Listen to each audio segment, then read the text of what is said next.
sourdough with the Smiths. Yeah, our last name is not Smiths, though. But if it was... I can't think of a G one that would go with it. How about great bread with the gills? Okay. All right. You ready? Yeah, go Okay. ahead. I'm going. You're going right now? Yeah, right now. All right. Okay, sourdough. We call her salad. Why do you call her salad? Because Melody called her salad. Okay, how'd you start Okay, your so starter? to start a sourdough, you basically you want a container that's gonna let air in. So that was one mistake I made at the beginning, was I had a container that was sealed and it had a rubber thing on it and it was totally airtight, and I got mold on my sourdough within 2 days. So you want a container that's real loose because it wants the air to establish the good bacteria.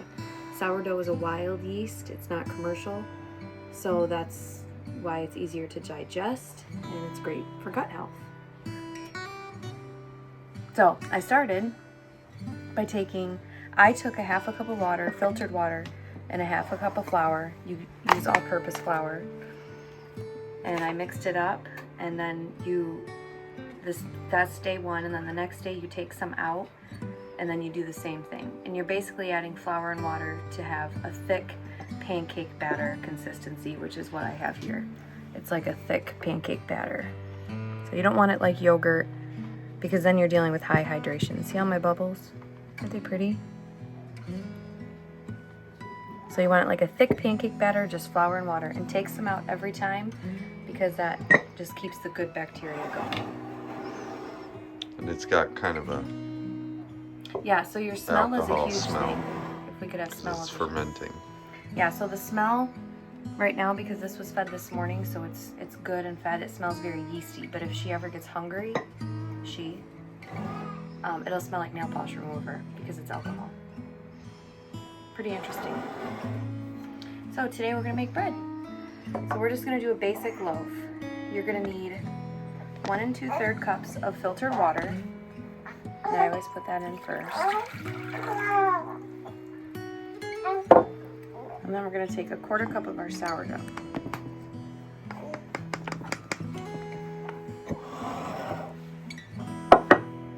And like I said, I fed it this morning, so she's good and ready.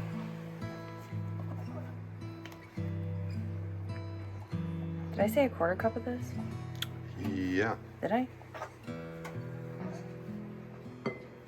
And see how it's floating in here? Actually, this is a really good visual. That means that there's enough air bubbles in there, so it's healthy and good to use. If it sinks, that's not good.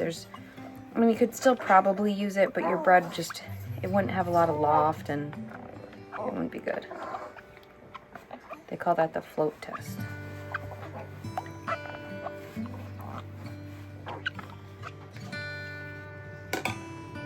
Also, I don't think I said, when you take crap out of your...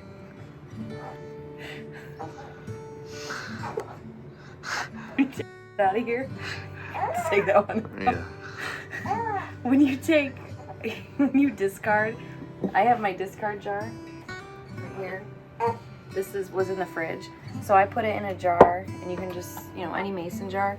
And I use this for pancakes, cookies, muffins, rolls. There's like a billion sourdough discard recipes that you can do. And they're really good. So the discard is not like sourdough that's not good. It's just... Yeah, it's just discarded. You're just taking it out so that you always have an active. This is not active, so that's why you don't use this in bread, because it won't rise. I mean, I guess there's Because probably... you're not continually feeding it. Yeah, you I just guess fill the jar. there's probably recipes you can use that have like baking powder, but okay. So the recipe for this bread is super flippin' easy. It's water, flour, salt, and your sourdough. So you're gonna do 1 2/3 cups of water, filtered. That's important. And then you're gonna do 4 cups of flour. You could 4 1/4 is what it calls for, but I find that the sourdough is a little bit dry, so I always start with 4 cups. And our oven's preheated.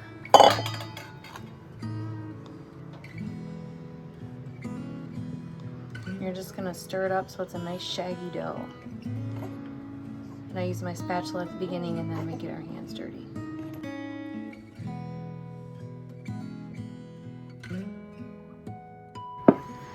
See how it's really shaggy? That's what you want. And like I said, if she needs another 1/4 cup of flour, I'm not too picky. I'll add another 1/4 cup. But I always start with 4 cups.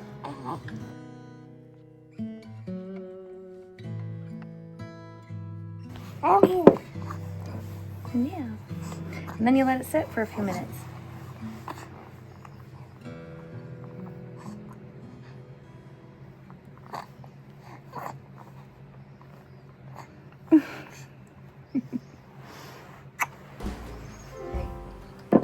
Next, we're going to add 2 teaspoons of salt. And this is really good because when you're eating the sourdough, salt in it helps it takes a little bit longer to digest, so it makes you feel full longer. I eyeball this. I don't really measure a lot. About 2 teaspoons though. And we're just going to mix it up. See, she's pretty sticky, so I'll probably add a 1/4 cup.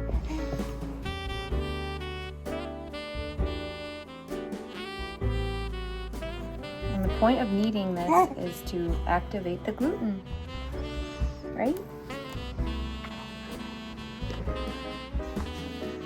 Look at that. So we go from shaggy to now we're getting shape.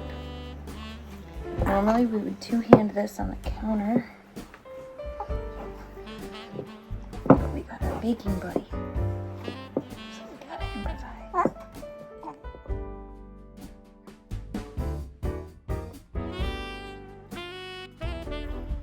Alright, then you let it rest for 10 minutes and we'll do another shape. What's another shape? Another shaping. Where you're just kneading it? Yep. One thing you can do to tell if it's like ready to go is if you stick your finger in it. If it stays down, it's not good. If it bounces all the way back up, it's not good. You want this. You want to be able to see your impression slightly. So this does need to be kneaded a little bit more, but that's good.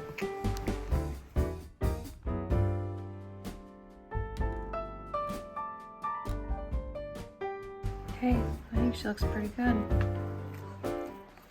She's gonna rest and rise overnight. You want it in a warm place. If you want to go a little bit quicker, you can put it in the oven with the light on. Do not turn the oven on. But yeah, that's good. Okay. And cover it with a damp tea towel. Which I have right here from my other loaf. And she's good to rise.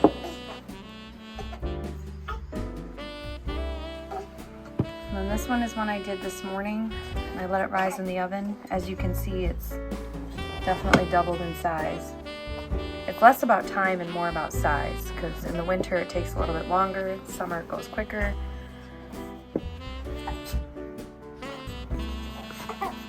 So we're gonna take her out, shape her, and then she's good to bake.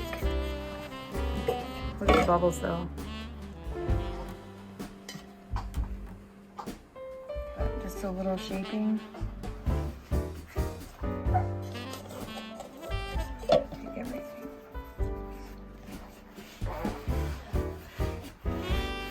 Just tuck the edges under.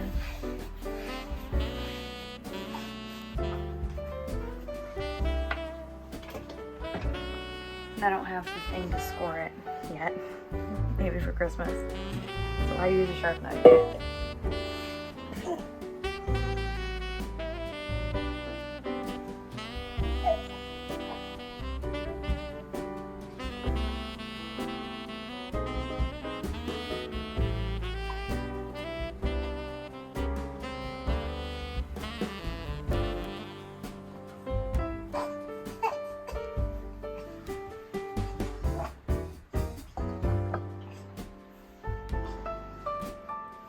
She's good to go in the oven.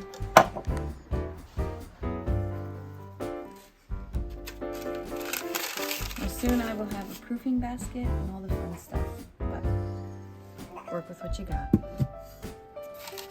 Just good to go. So we're gonna bake it at 450 for 30 minutes covered and 20 minutes uncovered.